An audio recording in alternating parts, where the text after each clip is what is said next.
কোরবানি দেওয়ার পর গোশত 3 ভাগ না করে পুরোটা নিজে খেলেও কি কোরবানি হবে? কোরবানি গোশত কি 3 ভাগ করে 1 ভাগ গরিবদের দেওয়া জরুরি, নাকি পুরোটা নিজেরাও খাওয়া যাবে? জিলহজ মাসের চাঁদ দেখার পর গরুর মাংস বা মুরগি খাওয়া যাবে না, এটা কি সত্য কথা? কোরবানি পশু জবে করার পর পেটে বাচ্চা পাওয়া গেলে করণীয় কি? ঋণ করে কোরবানি করা যাবে কিনা? জাকাত নাকি কোরবানি, কোনটা আগে করতে হবে? মৃত ব্যক্তির পক্ষ থেকে কোরবানি করা যাবে কিনা, সেই গোশত বন্টনের পদ্ধতি কি? সকালে ঘর ঝাড়ু না দিলে কি কোনো অমঙ্গল হয়? সকালবেলা নাকি পুরুষরা ঘুম থেকে উঠার আগেই ঘর ঝাড়ু দিতে হয়? বাজারে যে বিভিন্ন নামি দামি ব্র্যান্ডের বডি লোশন এবং ক্রিম পাওয়া যায়, সেগুলো কি ওযু গোসল করার পর ব্যবহার করে নামাজ আদায় করা যাবে? আমরা আর বিলম্ব না করে চলুন আপনাদের গুরুত্বপূর্ণ প্রশ্নগুলোর উত্তর দেওয়ার আলোকিত ভুবনে প্রবেশ করি। শুরুতেই যে প্রশ্নটি আমি দেখতে পাচ্ছি, জামিল আহমদ মাহদি আপনি জানতে চেয়েছেন, কোরবানি দেওয়ার পর গোশত 3 ভাগ না করে পুরোটা নিজে খেলেও কি কোরবানি হবে? কোরবানি গোশত কি 3 ভাগ করে 1 ভাগ গরিবদের দেওয়া জরুরি, নাকি পুরোটা নিজেরাও খাওয়া যাবে? জামিল মাহদি, কোরবানির গোশতের 3 ভাগ করা এটা আবশ্যক নয়, মুস্তাহাব। আল্লাহ রাব্বুল আলামিন কোরআন কারীমে যেহেতু 3টা শ্রেণীর কথা বলেছেন, ফাকুলু মিনহা ওয়া আত'আমুল কানিআ ওয়াল মু'তাররা, অন্য আয়াতে আল্লাহ বলেছেন ফাকুলু মিনহা ওয়া আত'আমুল বাঈসাল ফাকির।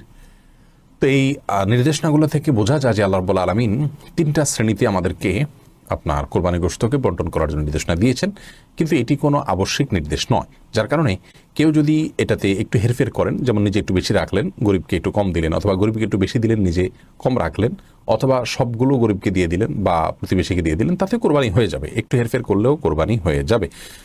এটার সাথে কোরবানি শুদ্ধ অশুদ্ধ হওয়ার বিষয়টি আসলে নির্ভর করে না, আমরা এটাকে যতটা খুব সিরিয়াসলি দেখি। ফাতেমা খাতুন জানতে চেয়েছেন, জিলহজ মাসের চাঁদ দেখার পর গরুর মাংস বা মুরগি খাওয়া যাবে না, এটা কি সত্য কথা? না, এটি সম্পূর্ণ ভুয়া এবং ভিত্তিহীন কথা, কুসংস্কারাচ্ছন্ন কথা। জিলহজ মাসের চাঁদ দেখা যাওয়ার সাথে আপনার গোশত খাওয়ার কোনো সম্পর্ক নেই।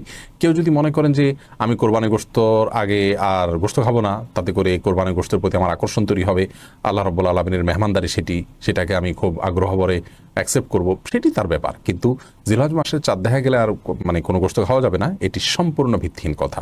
আচ্ছা, আমি জানতে চেয়েছেন, কোরবানি পশু জবে করার পর পেটে বাচ্চা পাওয়া গেলে করণীয় কি? শরীয়ত অনুযায়ী নিয়ম হলো সে বাচ্চাকেও জবে করে দেওয়া, যদি আপনার খেতে ইচ্ছা না করে না খেলেন। সামিউল ইসলাম জানতে চেয়েছেন, ঋণ করে কোরবানি করা যাবে কিনা?